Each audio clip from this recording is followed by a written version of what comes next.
Hi again, everybody. My name is Greg Anderson, and this is the Good Timekeeping Show with Greg Anderson. Hey, I finally bought the thing I wanted. It's the Geochron Atlas 4K. It's a little computer that generates a world time map. Not just any world time map, it's the Geochron world time map, and it has great 4K graphics. If you plug it into an HD monitor, it'll render everything out in HD, but if you have it in 4K, it looks even more spectacular.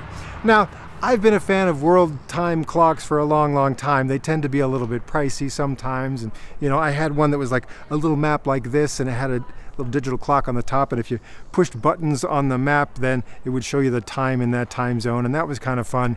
But the Geochron just blows that away. I just love this. It's a geographic chronometer, and it's designed to show you what time it is all over the world all at once. It shows you right in the middle of the map where it's kind of high noon, the middle of the day, that part of the map, and the particular position of the sun, where if you happen to be in that spot on the surface of the earth, it looks like the sun is directly above your head. It shows that. It shows what's called a Terminator Line, which is the line dividing the dark side of the world from the light side of the world.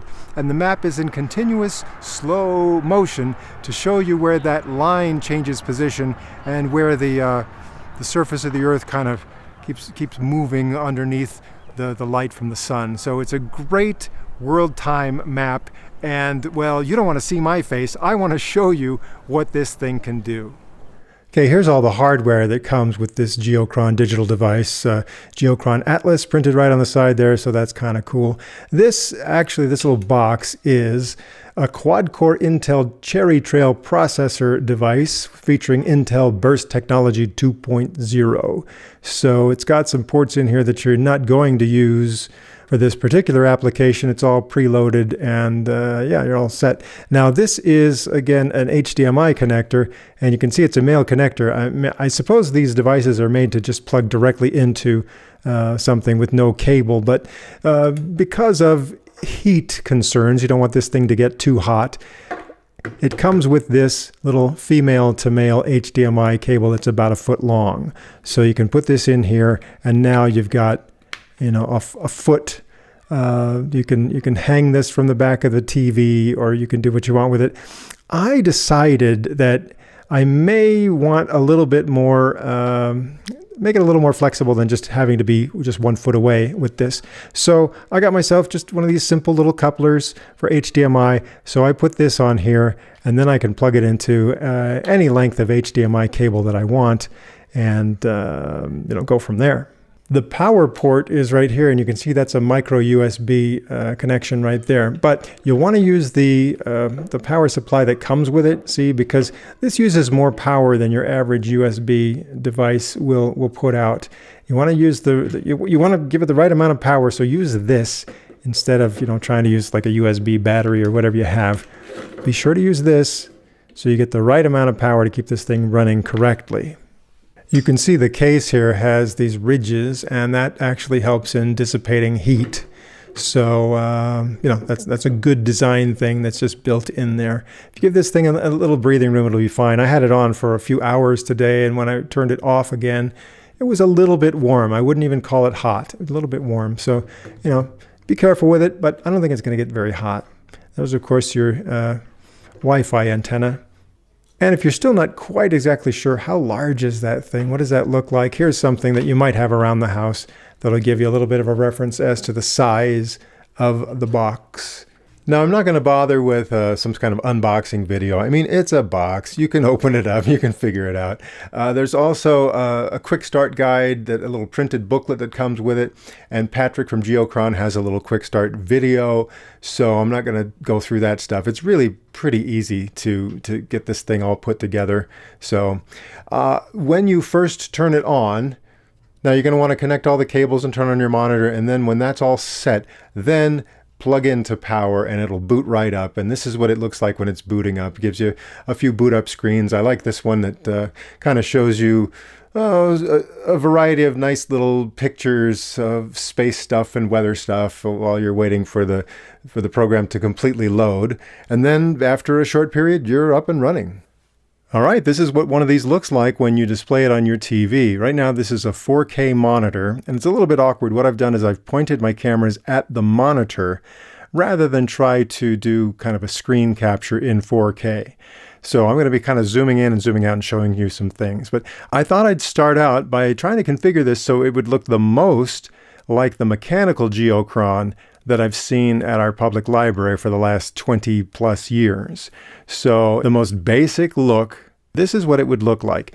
Now, I'm going to zoom in here a little bit and show you some of the detail on this map. And you can see on the right edge of this picture here, that's where the Terminator Line starts to come in. It's starting to be nighttime in Brazil, so that's where it would be dusk right now. And you can see some of the other details there, you know, the country names and things. And this is how it shows up really clearly on the 4K monitor. Down here is a little legend, a little explanation, and you would see this on the printed map on the mechanical version as well. So this is what it looks like close up here. The mechanical Geochron would not have this Geochron logo right there in the middle bottom portion of the map. Instead, there's a Geochron logo on the outside, on kind of the case surrounding the map display on the mechanical Geochron. This Geochron logo here, you can have it either in bright mode or dim mode. But if you wanted to take it away entirely, they don't give you that option. That's fine with me. But you know, some people, I know you're going to be annoyed by that. Let me just quickly show you the difference. This is the dim mode, and if I get into the setup here, see it's a little bit different there. And really it's not, to me it's not a brightness setting, it's really an opacity setting. So in the bright mode, it's more opaque, whereas if I go back here and put it out of the bright mode, then it's a little bit translucent. Also, on the mechanical version, it's not going to have the date over there on the lower right part of the map, and it's not going to have the local time over there on the lower left part of the map. Those would be shown on, there's a little scale, if you will, down on the lower left side below the map on the mechanical Geochron, and that's where you would set the date. So that's where you see the date displayed down there. And so in this case, it's kind of nice. It puts it up on the map. Again, that's not something that you can take away. The current configuration here, the menus and things, I couldn't find a way to make that date go away from being over there on the lower right side of the map. But, you know, it's all right. I like it that way. I like to be able to see the date, and since it doesn't have a date display just outside the map like the mechanical version, it's nice to have it, well, right there is fine. That's a good enough place for me to display the date. As far as having the local time as an overlay in the lower left part of the map, that's obviously something that would be very difficult to do on the mechanical version of the map. What they have, I think it's an optional item on some of the mechanical versions of the map, is a little dial that's outside the map but is up above on the upper right side. And it's a little dial that turns very slowly once per hour. So you can look on that scale and you can basically see how many minutes past the hour for your local time. You know, it doesn't show seconds, so that's a plus here if you like to be able to show seconds. Being able to show seconds down here on this overlay is actually an option you can turn off. And one of the reasons for turning it off is that if the Geochron device is doing some very intense graphical stuff, and maybe sometimes that would cause the seconds display to be not quite smooth, you know, sometimes behind a little bit and trying to catch up. And if that bothers you, that's an easy setting here. I'll go into the menus, and if I go in here to the general settings, one of the things it allows me to do down here is to show seconds or not. So I'm going to select not. And there you go, that's easy enough. And that might give you a little bit more smooth of a display when you don't have the seconds ticking away like that. Now, while the mechanical Geochron will show you that little dial with the minutes up outside of the map area, up at the top of the map area, it'll have this scale.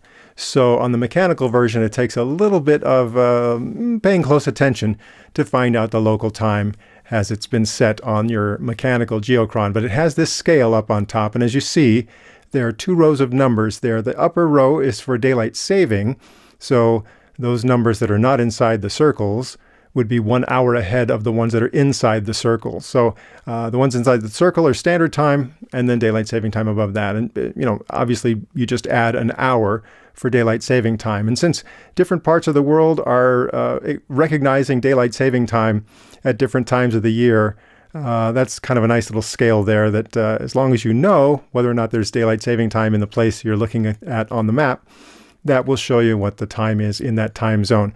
So as I'm looking at it right now, let's just take the V time zone where it's just past noon if it were standard time. And as you can see here, there are little marks in between the noon and the 1 o'clock position. Those are every 5 minutes. And then it's a little bit taller at every 15 minutes. So right now it's showing me that the local time in the V time zone is just past 12:05 if it's standard time, and 1:05 in the afternoon if it is daylight saving time. So this is how you would look up the time on your mechanical geochron. You'd look first at that little scale up on top, figure out what time zone you're looking at, and then if the mechanical geochron has that scale up outside of the map display area, then you can get down to the specific number of minutes. Here's another feature that you do see on the mechanical geochron. It looks just slightly different here, where it shows you what day of the week it is on the left side of the international dateline and on the right side of the international dateline. You can see the international dateline, they try to make it run just about at the 180-degree mark, so exactly halfway around the world going east or west from the prime meridian or Greenwich time. Except since there are different islands and countries and things that don't want to be split up by the international dateline, you see it kind of doesn't do a straight line. It kind of, runs a little bit to the east and then maybe just a little bit to the west. And anyway, if you want to, I could do a video trying to explain why there's an international dateline, but just so you know, on the one side of the line, it's Friday still, and that's the right side of the line. And then on the left side of the line, it has moved ahead to Saturday. And here is one more feature that's available on the mechanical version of the Geochron, and this is how it shows up here on this digital version. This is the analemma. Looks kind of like a figure 8, or maybe you think it looks a little bit like a bowling pin. Well, whatever you think there. Or what this is it shows you the natural track of the sun throughout the year. All right, so let me just explain here. The Geochron is designed so that what you see in the very middle of the map is the spot on the Earth where the sun is most directly overhead. And so that's always going to be in the middle of the map. And they've got a bright spot there, which is being a little bit more specific about where that sun is right now on the map. So throughout the year, because the Earth rotates on its axis, the position of the sun relative to the surface of the Earth is sometimes going to be a little bit farther to the north and other times going to be a little bit farther to the south. So what this is portraying is that it's a little bit north of the equator and it's headed up towards a line that's called the Tropic of Cancer, which is the farthest north that the sun will be relative to the surface of the Earth. And then that will head down back towards the south after the first day of summer for the northern hemisphere. And it just kind of goes around that track throughout the year. So this is something that is displayed on the mechanical geochron. You can choose to have this not display on this digital version, but I like to have it displayed. I think it's a really neat thing to watch the track of the sun. Incidentally, the older geochron, instead of having a bright spot where the sun is, it had kind of a dark spot. But on the newer version, they've managed to, even on the mechanical one, they put a little LED there so you actually can have a little bright light where the sun is on your newer or rebuilt mechanical geochrons. I think that's pretty cool. Now, one of the fun things about having the Geochron and being able to watch it throughout the year is you can watch that Terminator line change shapes to show that there's more sun reaching the northern part and then at different times of the year, more sun reaching the southern part. But, on the mechanical one, there's no really neat way to demonstrate that to your friends who are wondering what this thing is. So they've built something in here to the digital version so you can show, well, This is what it does, sped up real fast so you can appreciate the elegance of how this displays that Terminator line. So let me just show you here. If I get into the demo mode and start demo mode, what it does is it shows you a little video here in the bottom right portion of the screen. And so this is fun. This is just, just showing you again how that line changes throughout the year. Well, now that I've shown you what it looks like when it's most mimicking the mechanical Geochron that I'm familiar with, let me start to show you some of the options you have now with the digital version, so you can mix this up a little bit and customize it to your preferences. So I'm going to press the menu button on my remote, and here it brings up some little tabs you can go into to set some things up. So here you can actually change the map. Right now I've got the map that's called Human, but if I go down here and then scroll over to Topographical, then that changes the map. Let me go back to full screen and show you how that looks a little bit more like a satellite image, and the writing is not quite as intrusive. So if you want to have that look, that's kind of a fun look to have. So another one you can select is called Oceanic. And the Oceanic map is very similar to the Human map that I showed you before. It just has some highlights that are more concerned with ocean stuff. The next one over, if I select that, is called Ham Radio. And so this is going to have a few more things that would be of interest to ham radio enthusiasts. Let me just show you what that looks like in detail. The next kind of map I can select is called Mixed, and that I believe means 30 minutes right there. So what it'll do is it'll kind of stay like this for 30 minutes, and then every 30 minutes it'll just kind of switch over more to the topographical and back and forth on that one if you leave it there. And then here's one that's called Low Res, and so this is especially useful if you're going to use this with just a regular HD monitor instead of a 4K monitor. With this map, you see a lot of the same stuff, but because it's made for a lower resolution monitor, some of the text is a little bit larger, making it easier to read. They've adjusted the details and the size of the text to optimize this a little bit more for, again, just an HD monitor. I'm going to go back into this menu and put it on that mixed map that I told you about a moment ago. And then I'm going to go down here and play with some of these other settings. This one is called Grayscale Mode. So this is kind of fun. I don't know if you would necessarily prefer this. Some people would. It takes the whole map and just gives you a nice monochrome image there. It looks like the Geochron logo still has some colors in it, and that sun in the middle of the map still has kind of a yellow color to it, but everything else is kind of a grayscale. So depending on where you've got this and your personal preferences and time of day and that sort of thing, you may decide you like the grayscale mode, and so you've got it if you want it. Here's the 24-hour scale. So what this does is it adjusts that scale up at the top of the map. So now, rather than having AM and PM, it's going to have that 24-hour scale, more of a military time sort of a scale there. And this might be a good place to point out that that scale doesn't move. The map moves, and those little indicators for the time zone and the analemma and those sorts of things, those things move, but that little scale up on the very top does not move. Now, some people might think this is a little bit, got to be cautious about that, because what if there's a burn-in? If you leave the same thing on a monitor all the time and leave that monitor turned on all the time, maybe there'll be a little bit of a burn in there. And even when you turn the monitor off or when you switch to a different input, you still have a little bit of a residue, if you will, of those things up there. I'm told that it's so far so good. And another thing about burn-in is the newer your monitor is, the less likely it is to have any kind of a burn-in issue. Since the rest of the map is always moving a little bit, not much burn-in issue there, but that might be something to concern yourself with, especially if you're going to use the Geochron device on an older monitor. But like I said, the newer monitors, the LED and OLED and all those sorts of things, they usually handle the burn-in and don't have that problem. So something to just keep in mind. Okay, back to the menu here. I'm going to go down and show you that you can, I'm going to switch that back to 12-hour scale instead of 24-hour scale there. Also, you can choose not to display the analemma. So right there with that switch, and presto, the analemma is gone. But I really like the analemma, so I'm going to put it back on there. And of course, I showed you a moment ago where you could have seconds displayed or not.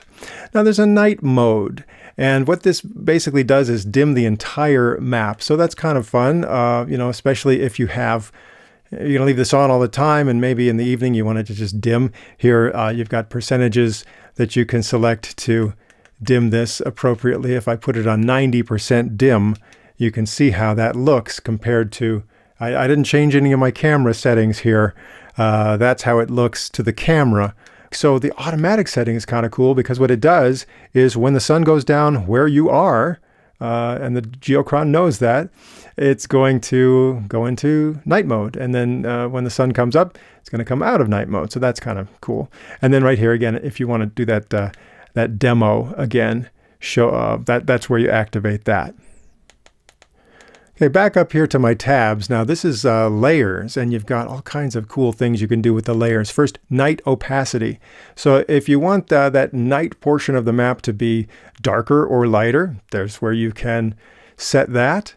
So if I set that up to 100% dark and go back there, you see, whoa, look at that. It is so dark where it's night. But if I set that to, say, only 10% dark on that setting, okay, you can barely see that there's any kind of a Terminator line on this map. So I'm going to, where did I have that before? You can have that Terminator line be normal. It's kind of a hard line there, or make it a little bit softer like this. So there you go. For some people, they might like that setting, but I think I like the hard line, the normal setting on that Terminator softness. Let's go with normal. Human lights opacity. So let me turn this up way up so you can see what this does. It's basically showing you, well, in those parts of the world where it's dark, what the lights that are turned on by the human beings in that part of the world. It's kind of fun to see that. Other layers here, you've got shipping lanes, and I'll just turn this all up here. So, okay, there's shipping lanes. So that's going to show you, okay, ship traffic would be there. Let me show you the next one would be air traffic. So turn off shipping lanes and do air traffic instead. And okay, there's where air travelers are on the map right now. I'm not sure this is actually updated in real time. This may just be some normal air traffic routes that it's pulling up for that. This one, air pollution. So this is actually CO2 levels. And that's what's showing there on the map. So that's kind of a thing that, well, it obscures a lot of the map there when you have that layer turned on a lot. So you can adjust the setting on that as you please. And this one's kind of an interesting one as well. Population density. I'm going to turn that way up to 80%, and you can see, wow, where the density of the population is. Let's take a look at India. There's maybe the most densely populated region of the entire planet right there at India. And, well, China's not too far behind over there. I'm going to turn that population density down again and show you that here's another one you can try. It's demonstration mode, where you can cycle through the maps. I can set this to, say, every 30 seconds, and we'll cycle through the maps. And then that's kind of nice, especially if you're not sure which map you like the most. You can cycle through them and just leave them in that mode until you finally decide, after watching it for a few hours or whatever, which map you want to keep on the most. Or you can have it just simply cycling through, and you can again set the duration for anywhere up to, 5 minutes, if you want it to hold on a certain map for 5 minutes before it changes. Now the next tab you can select there is called pins, and this is where you can add a custom pin, let's say for where you are. If you've got a certain place where you are or a loved one is, here you can go in the pin label. It brings up a little keyboard, and I'm going to go in here and I'm just going to do, let's see, Salt Lake City, because that's a major city near where I live. So we'll just put SLC, and we'll enter that. And then right up above that, so you've got the latitude, longitude coordinates that you can enter. So if I enter there, again, I go down to my keyboard, and this is where, it's not that hard to find out what the latitude and longitude coordinates are. And so I'll just put them in as decimal places. So I think it's 40.76. So let me just get that in there. Now I'm going to put in the longitude, and for this, I'm going to enter it as that would be minus 111.6. 0.89. I think that's right. If not, I'll change it later. So now that I've got that entered, you can see up on the map where Salt Lake City is now a custom point on the map. So, you can put your own house on there or whatever place you want.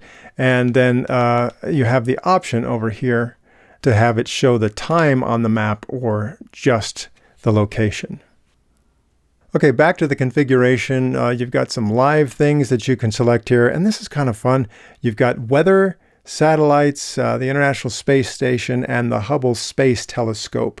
Those are the things that you can add here, and it'll take live information from the internet and overlay the information related to those things that you've selected onto the map.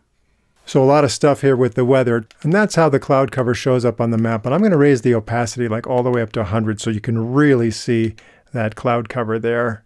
And I'm also going to change to a different map. So that might make it a little easier to see how the cloud cover is affecting the Earth. So you've got that option. I like it. I might not leave it on all the time, but it's nice to know it's there. Now, depending on your internet connection and other factors, it may take a little bit of time to refresh all this weather information. And I'm not going to go through everything, but you can have the clouds, you can show precipitation, you can display wind and temperature and air pressure information on the map. The air pressure one I think is really cool, but I'll show you that maybe some other time. Anyway, let's get back to some of the space stuff you can see on here. Here you can also show where the International Space Station, ISS, is most directly above the surface of the Earth. So I'm going to select that and turn it on. And then if I go to this kind of down arrow here, you'll see that there are some options for exactly how you want the ISS to be displayed on the map. So here you can decide how long you want the trail of the ISS to be on the map. So you can turn that trail off, or you can have it 10 minutes, 20 minutes, 30 minutes, and it just gets longer and longer and longer. I believe it takes about 90 minutes for the International Space Station to do a complete orbit. So this will let you go all the way up to 100 minutes if you want to see that. Also, you have the option of showing the name, ISS, some information like its speed and altitude, and show a future track as well. So let me get this down to a reasonable length. I'm going to set this down to just a 20-minute length and show you both the trail and the future for the International Space Station. So there it is on the map. And there you can see the speed, altitude, and then you see that the trail behind it is a solid line, and the future position of the ISS is indicated by that dotted line. So this could be a lot of fun, in the evening. Sometimes it's easy to spot these satellites and the space station right around sundown or right after sundown. So you can look on this and see, well, where's the Hubble Space Telescope or the International Space Station or other satellites? You can put them on this map, and then when it's about sundown where you are, you can start looking up in the sky and see if you can see these things. It's kind of fun. Now, as for these other satellites, there are so many of them. If I open this up, you'll see that there's just this very, very long list. And so, the last 30 days of satellites, you show all those, the brightest, the weather satellites, GPS, amateur radio. There's just a lot of satellites you can choose from if you want to see those. So let me just turn that on there and go back to the map, and you can see, oh boy, there's an awful lot of satellites there that have launched recently, I guess. And if you really want to go overboard, you'll go down here and just go show all, show all, show all. Just kind of select show all on all of these here. And then go back to the map and watch out, because it's going to be pretty crowded. Whoa, I just added all the amateur radio satellites. Look at that. Wow. Now, some of these other tabs here on the configuration menus here, Internet, it's pretty straightforward here about how to set up your Internet, your Wi-Fi, or if you've got it wired, get the Internet, and that's how you get all your updates. Also, you need the Internet to set the time. Here, where it says time, you can select your time zone, and so it's got a lot of options for you here. For example, I'm in time zone T, so if I go down here and scroll down to time zone T, it's showing me,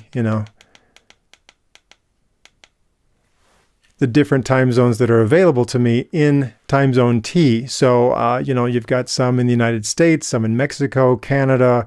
You've got Arizona that doesn't have daylight saving time. So again, you can just go in here and select whichever is your time zone. And as soon as you have what you want, you just press select and you're done. Now, I'm not too worried, but I figured out that there's no way to manually set the time using the Geochron software. That's only done through the internet. So if I decided, you know, just for the fun of it, that I was going to try to demonstrate what this clock looks like 6 hours from now, or what the display is going to look like 6 months from now, I can't go in and manually set the date and time through the software here. That's done over the internet, so it's always going to be right. And so that's okay. I don't know if some people would find that of some concern. Okay, the system settings, here's where you can manually tell it to download a system update, you know, firmware, stuff like that. Send the debug logs. This is where you can select whether or not you want to show UTC on the map as well.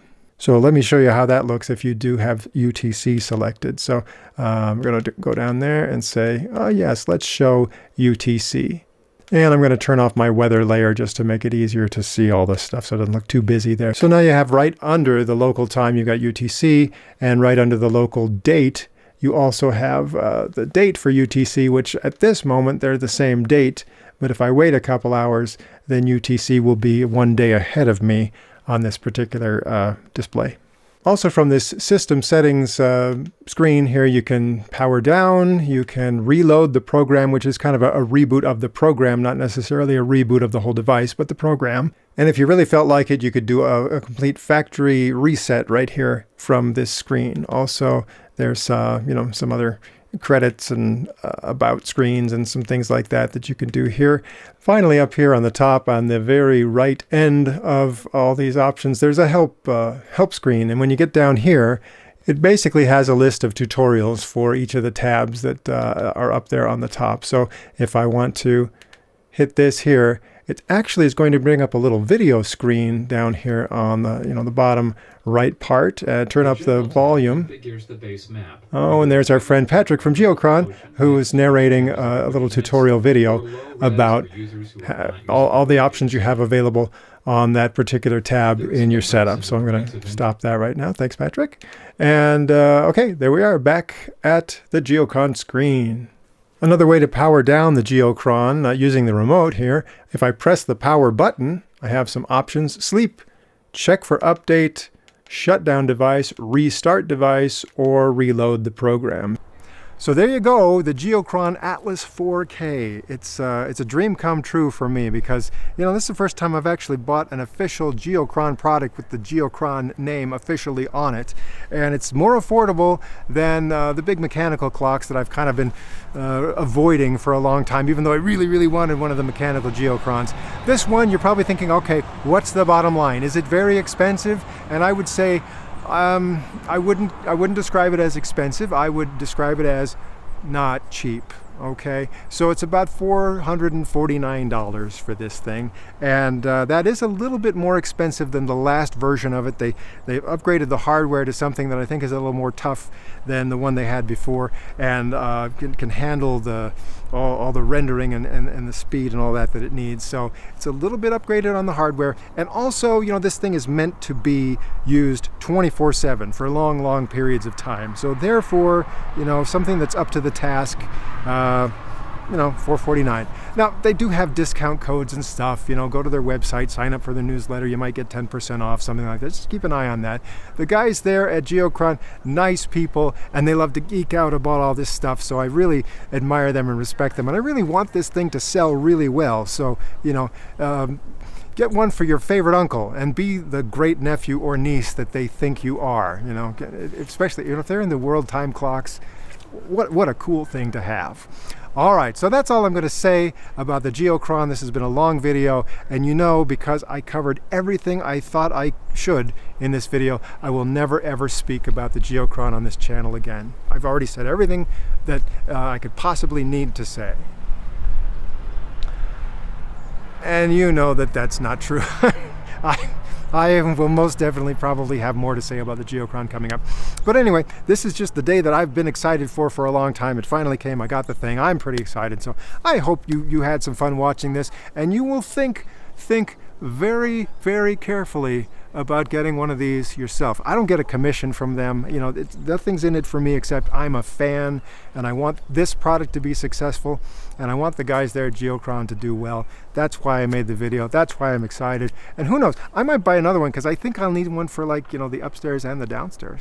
I don't know.